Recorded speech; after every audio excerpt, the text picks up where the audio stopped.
Hello friends, देवयानीज किचनमध्ये तुमचं स्वागत आहे। तर आज आपण बनवणार आहोत झणझणीत गावरान भरली ढोबळी। त्यासाठी मी गावरान ढोबळी पातळ सालाची घेतलेली आहे।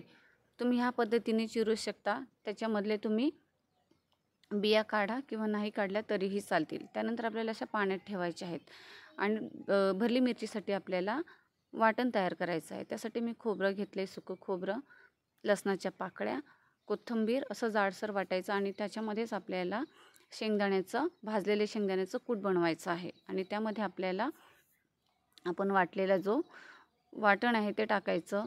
धनापूड, जिरेपूड, लाल मसाला, कांदा लसूण मसाला, हळद, कोथिंबीर आणि चवीनुसार मीठ आणि त्यावरती आपल्याला तेल सोडायचं आहे। त्यानंतर पाण्यातून आपल्याला अशा शिमला मिरची काढून ह्या पद्धतीने त्यामध्ये तो मसाला भरायचा आहे आणि असं घट्टसर असं त्याला व्यवस्थित आवळून घ्यायचं आहे।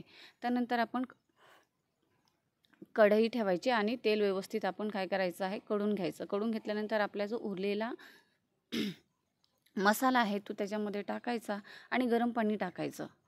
त्यानंतर आपली मिरची त्यामध्ये सोडायची आणि त्यामध्ये वरून गरम पाणी ओतायचं आणि 7-8 मिनिटानंतर आपली भरलेली गावरान ढोबळी रेडी आहे।